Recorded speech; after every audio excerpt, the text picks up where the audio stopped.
Peoples party کا اور opposition leader سے وہ کمیونیکیشن گیپ دور ہو گیا، ہمارا کمیونیکیشن کا آغاز ہو سکتا ہے، اور اس قسم کے جو لو ہینگنگ فروٹ ہے اس پہ میں چاہتا ہوں کہ سیاسی پارٹیز مل کے بات کریں. اس سے جو اس سے زیادہ کوئی ایجنڈا آئٹم اس وقت اس میٹنگ کے مطابق بلاول صاحب آج کل بات ہو رہی ہے، بلاول صاحب آج کل بات ہو رہی ہے 28ویں آئینی ترمیم کی بھی کچھ بات گشت چلتی ہے، پارلیمنٹ کے اندر بھی باہر بھی لوگ باتیں کر رہے ہیں، کچھ صوبوں کی باتیں چل رہی ہے.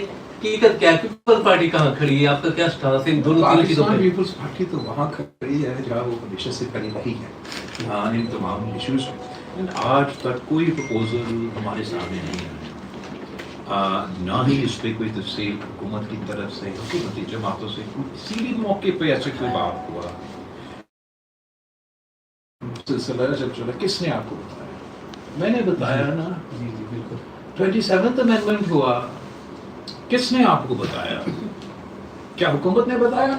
پیپلز پارٹی کی وہ میرے پاس آئے تھے، انہوں نے کہا سر ہم یہ کرنا چاہتے ہیں.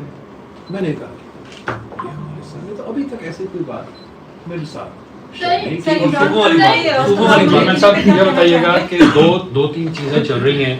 ایک نئے صوبوں کے قیام کے حوالے سے بھی بڑی باتیں یہاں پر ہو رہی ہیں، ایک اس کے بارے میں بتائیے گا. دوسرا سر آپ نے کچھ عرصہ پہلے ایک ویڈیو پیغام اپنا دیا تھا کہ ٹک ٹاک جو ہے نا وہ شروع ہو گئی، الٹی گنتی شروع ہو گئی. تو آپ سے لوگ یہ پوچھنا چاہتے ہیں کہ ایک طرف آپ حکومت میں بھی بیٹھے ہیں، دوسری طرف آپ وہ دھاندلی کی بات بھی کر رہے ہیں، الیکشن بھی جو ہوا آپ کے سامنے. پیپلز پارٹی اس وقت اپوزیشن کا حصہ بننے جا رہی ہے یا حکومت کا حصہ رہے گی؟ جہاں تک نئی صوبے کی جو بات ہے اس کا کیا ہے، پاکستان پیپلز پارٹی نے ہمیشہ اپنے موقف اس کے حوالے سے دیا ہے، بار بار دیا ہے، ہر صوبے کے کانٹیکٹس کے بارے میں دیا ہے، اور میں نے واضح کہہ دیا ہے کہ پاکستان پیپلز پارٹی عوام کے ساتھ کھڑی ہوگی، عوام کے رائے کے ساتھ کھڑی ہوگی، اور جو قدم اتفاق رائے سے کیا جائے گا، عوام کے اتفاق رائے سے کیا جائے گا، پاکستان پیپلز پارٹی اس کے ساتھ دے گی جیسے دیتی رہی ہے. ہم زبردستی زور زبردستی کسی چیز کو نہ پہلے مانے ہیں، نہ آج مانیں گے، نہ کل مانیں گے. باقی میں سمجھتا ہوں کہ کافی ایسے علاقے ہیں جو طویل عرصے سے یہ کوشش میں ہیں کہ ان کا آئینی حقوق کو تسلیم کیا جائے. میں ابھی گلگت بلتستان کے الیکشن مہم سے ہو کر آیا ہوں. میں 2 الیکشن وہاں لڑ کے حق میں حق ملکیت اور حق روزگار کے منشور پہ لڑ کے آیا ہوں. اب جو جنوبی پنجاب پہ کنسنسس پارلیمان کے تھرو بنا، وہ آپ کے سامنے ایک کنسنسس پہلے سے موجود ہے. اس کے بھی پاکستان پیپلز پارٹی کا جو اس میں کردار تھا وہ آپ کے سامنے ہے. آج اگر وہ کنسنسس موجود ہے تو پاکستان پیپلز پارٹی اس کنسنسس کے ساتھ کھڑی ہے. اگر آج وہ کنسنسس موجود نہیں ہے تو میں کبھی سوچ بھی نہیں سکتا ہوں کہ میں پنجاب کے خلاف کوئی سازش کر سکوں. ویسے ہی ہر صوبہ کا اپنا اپنا موقف ہے. جو سندھ کا موقف ہے آپ کو پتہ ہوگا. تو میں چاہتا ہوں کہ عوام کے رضامندی سے، عوام کے ان پٹ سے اور اتفاق رائے سے جو ممکن ہے وہ ہو سکے. جہاں اتفاق رائے موجود نہیں ہے، جو اتفاق رائے سیاسی جماعتیں اگر پیدا کرنا چاہتے ہیں وہ کوشش بھلے کریں. میں ان کو نہ روک سکتا ہوں نہ روکنا چاہتا ہوں. دوسرا کوشچن بھی تھا. ایک سوال نوید بھائی، اجاز بھائی آپ کر لیں، پھر آپ بھی چلیں. اپوزیشن لیڈر سے آپ کی ملاقات کو 2.5 سال تقریباً لگے، اور کہا یہ جا رہا ہے کہ اس پارلیمان کو چونکہ خطرہ ہے اس لیے یہ ملاقات بھی ممکن ہوئی. ایک تو یہ بتائیے کہ پارلیمان کو کیا خطرات ہیں، کس سے خطرات ہیں، اور کیا بات گرینڈ نیشنل پولیٹیکل ریکنسیلیشن کی طرف جا سکتی ہے؟ جہاں تک پارلیمان کو خطرہ ہیں، وہ پارلیمان کو تو بہت سے خطرہ ہو سکتے ہیں، لیکن ایک ان میں سے یہ خطرہ ہے کہ جو پارلیمان کے اندر موجود ہے وہ پارلیمان کا وہ قدر نہ کرے، وہ پارلیمان کو اس طریقے سے چلائے نہ، اور اس سوچ کے مطابق. باہر کے خطرے تو اپنی جگہ، میں تو جو اندرونی مسئلے ہیں ہمارے اپنے پارلیمان کو، ان کو ایڈریس کرنے کی کوشش کر رہا ہوں. ان میں سے ایک میرا خیال میں یہ جو اپوزیشن جماعتوں کا فیصلہ ہے کہ وہ پارلیمان کے پروسیس سے تھوڑا اپنے آپ کو دور رکھ رہے ہیں، اگر وہ بھی درست ہو جائے وہ ایک کافی بڑا بڑی کامیابی ہے. جہاں تک آپ کے دوسرے باتیں اس پہ تو میں کامنٹ نہیں کروں. ایک خاتون اپوزیشن لیڈرز کے ساتھ دیکھا تو آپ کی ملاقاتوں کا سلسلہ جو ہے وہ جاری ہو گیا ہے. دوسری جانب سپریم کورٹ نے آرڈر دیا تھا کہ بانی پی ٹی آئی کا الشفا ہاسپٹل منتقل کیا جائے. دیکھا جائے تو جو موجودہ حکومت ہے ان کو اس چیز سے اعتراض ہے, تو آپ کا اس معاملے پر کیا موقف ہوگا؟ میں نے تو حکومت کا اعتراض نہیں دیکھا, بلکہ میں نے دیکھا کہ کچھ حکومت کے وزیروں نے اور اہم مسلم لیگ نون کے جو سیاستدانوں نے انہوں نے اس چیز کو ویلکم بھی کیا, اور پاکستان پیپلز پارٹی نے بھی یہ پوزیشن لیا ہے کہ اگر کہیں صحت کے حوالے سے یا کوئی علاج بھی ضرورت ہو تو وہ کسی بھی قیدی کا حق ہوتا ہے. اور ایکچولی اس سے بہتر ہوتا کہ سپریم کورٹ کو یہ حکم دینے کے بجائے کہ حکومت خود یہ قدم اٹھاتے, اور اگر کسی ٹریٹمنٹ کا ضرورت تھا یا چیک اپ کی ضرورت تھا یا جو بھی تھا, مجھے ڈیٹیلز کا نہیں معلوم, وہ خود بندوبست کرتے. تو اس لحاظ سے میں سمجھتا ہوں کہ یہ ہر کسی کا حق ہے اور ہم اس کو ویلکم کرتے ہیں. سر یہ بتائیے گا کہ کیا ان ہاؤس تبدیلی ہونے جا رہی ہے, اور اگر ہوتی ہے تو پاکستان پیپلز پارٹی کہاں کھڑی ہوگی؟ مجھے اس وقت میں ان ہاؤس تبدیلی پہ فوکس تو نہیں ہوں. میں چاہتا ہوں کہ پارلیمان جو ہے وہ فعال بنے. جس کام کے لیے ہم سب یہاں بیٹھے ہیں وہ کام کرنے میں ہمیں اپنا کردار ادا کرنا چاہیے. میں نے اپنا ایک ایجنڈا آئٹم, جبکہ پولیٹیکل پارٹیز کے مختلف ایجنڈا آئٹمز ہوتے ہیں, اور ہمارے بھی ایک براڈ بیسڈ منشور ہے, سوچ ہے, پالیسی پوزیشنز ہے. لیکن جو منیمل پوائنٹ ایجنڈا ہے کہ اگر ہم اپنے الیکٹورل پروسیس کو بہتر کر سکتے ہیں تو اس پہ جو بھی شکایت کر رہے ہیں, اب یہ شکایت پیپلز پارٹی تک محدود نہیں, یہ قائد حزب اختلاف میں یا پورا اپوزیشن میں جو سیاسی جماعت میں ہیں ان کا بھی موقف آپ نے سنا ہوگا. ہمارے مسلم لیگ نون کے بھی دوستوں کا اگر یہ موقف ہے تو اس قسم کے ایشوز پہ ہمیں ایک لائے عمل پارلیمان کے اندر میرا وہ کوشش ہے کہ اس قسم کا ہم تبدیلی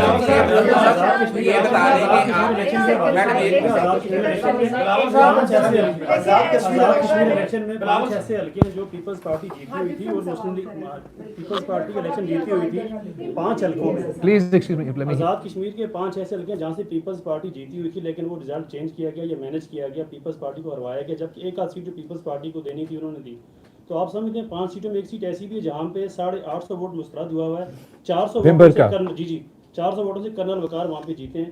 سیم باقی حلقوں میں بھی صورتحال ہے. تو کیا کہنا چاہیں گے آپ؟ اس کو مکمل کروا دو. اسی سے ریلیٹڈ سر 7 سیٹوں پہ الیکشن رہتا ہے, ہاؤس مکمل نہیں ہے. کیا ہاؤس مکمل ہوئے بغیر قائد ایوان کا انتخاب کیا جا سکتا اور وہ لیگل ہوگا؟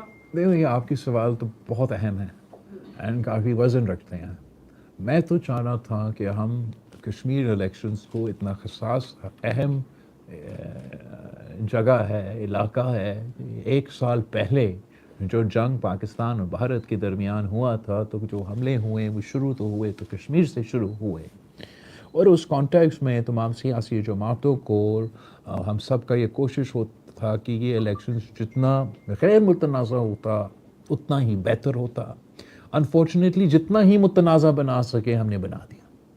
آپ نے ذکر کیا وہ سیٹیں جو آپ کہہ رہے ہیں, جو آپ نے خود کور کیے ہیں, اور آپ کو نظر آ رہا ہے کہ پاکستان پیپلز پارٹی سے سیٹیں چوری کی گئیں. آپ نے بھمبر کا پرویز اشرف کا حلقہ کا جو 800 ووٹ کا جو ایشو ہے اس کو ہائی لائٹ کیا.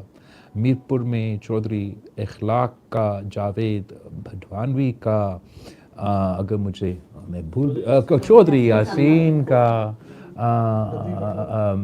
وہ تو پھر دوسرا فیز میں مزہ کا بات یہ ہے کہ ہم نے تو اپنے اعتراضات ان کو بتائے تھے کہ ہمیں شک ہے کہ یہاں ان حلقوں میں وائلنس ہوگا, سیکورٹی فراہم کیا جائے, یہاں مختلف مشکلات پیدا ہوں گے. وہی ہوا. صدر ایکٹنگ پریزیڈنٹ آزاد کشمیر جو میرا کینڈیڈیٹ تھا مظفر آباد پہ, اس پہ حملہ ہوتا ہے. میرے جو ایم این ایز وہاں موجود ہیں آزاد کشمیر میں، وہ اس لیے موجود کہ وفاقی حکومت کا پورا لشکر ادھر بیٹھا تھا. تو میرا کچھ ایم این ایز نے یہ سوچا کہ ہم بھی جا کے اپنا مورل سپورٹ دے دیں پارٹی جو لڑ رہے ہیں ادھر الیکشن، ان کو بھی گولی لگے. میرے کارکن کو یہ میرپور کے فیز میں اور میرپور خاص کے فیز میں 2 کارکن میرے شہید کیا جائے. پھر آپ آئے بھاگ کے الیکشن میں، سوری پونچھ کا فیز میں. پونچھ کا فیز میں یہ تھا کہ تب بھی میرپور میں دھاندلی کر کے، مظفر آباد ڈویژن میں دھاندلی کر کے، پھر بھی ممکن تھا کہ اگر پونچھ ڈویژن کا پورا الیکشن ایک ساتھ ہوتا کہ کسی اور کا حکومت، پیپلز پارٹی کا حکومت ایک جگہ میں بن جاتا. وہ تو پھر 3 کے بجائے 6 فیزز ہو گئے. اور پھر ہم آ جاتے ہیں آپ کے آخری پوائنٹ کہ وہ 6 فیزز بھی مکمل نہیں اور الیکشن ہو گیا ہے، متنازع الیکشن ہے. پاکستان پیپلز پارٹی نے اپنے اعتراضات ہر فورم پہ اٹھائے ہیں، اٹھاتے رہیں گے، اس کو ایڈریس کرنے کی کوشش کریں گے. اگر مسلم لیگ نون کو اتنا زور سے اور اتنا شوق سے اور اتنا متنازع حکومت چاہیے تھا تو ان کو مبارک ہو. میرا ذاتی خیال یہ ہے کہ وہ کشمیر کے مسائل کا حل نہیں نکال سکیں گے، اور بہت ضروری تھا کہ ہمارا ایک ایسا پارلیمان آ جاتا جس کا مینڈیٹ ہوتا، جس کا لیجٹمیسی سے ہوتا کہ وہ کشمیر کے یہ ایشوز کو، اندرونی ایشوز کو، انڈیمک ایشوز کو ہم ایڈریس کریں اور ہمیشہ کے لیے ایڈریس کریں. وہ موقع تو مجھے اس وقت نظر نہیں آتا. نہ ہی مسلم لیگ نون نے ایسے کوئی کوشش کی کہ جو پاکستان پیپلز پارٹی کے جائز اعتراضات ہیں، انہوں نے کوئی کوشش نہیں کی کہ ہمارا ان اعتراضات کو دور کرے. اب کہتے ہیں کہ میں ان کے ساتھ اتحادی ہوں. کیا ان کا سلوک میرا ایسا ہے کہ وہ مجھے اتحادی سمجھتے ہیں؟ کیا اتحادیوں کے ساتھ ایسے سلوک کیا جاتا ہے؟ چاہے وہ آزاد کشمیر کے الیکشن کے کانٹیکس میں ہو، یا آپ وہ بات چھوڑے جو آپ گن لے، جو پاکستان پیپلز پارٹی نے وزیر اعظم کو منتخب کرنے سے پہلے ان کے ساتھ طے کیے تھے آپس میں سیاسی معاہدے، جو ہم ہر بجٹ میں ان کے ساتھ اپنے لیے نہیں، پاکستان کے لیے، پاکستان کے صوبوں کے لیے ایشوز اٹھائیں. کیا وہ ان میں سے کوئی ایک چیز کر رہے ہیں؟ تو پھر یہ جائز ہے کہ میرا پارٹی نے یہ فیصلہ کیا کہ نون لیگ کے ساتھ پاکستان پیپلز پارٹی کا کوآپریشن، کوآرڈینیشن، لیجسلیشن کے حوالے سے، عام ایشوز کے حوالے سے تب تک نہیں ہو سکتا جب تک ہمارا اعتراضات کو ایڈریس نہ کیا جائے. ہمارے ایشوز کو، جائز ایشوز جو آپ نے خود اٹھائے ہیں، ان کو کوئی اگر یہ دور کرنے کی کوشش نہیں کرتے تو ہم اس موڈ میں ہیں کہ ہم نے ان کے ساتھ تعاون نہیں کرنا.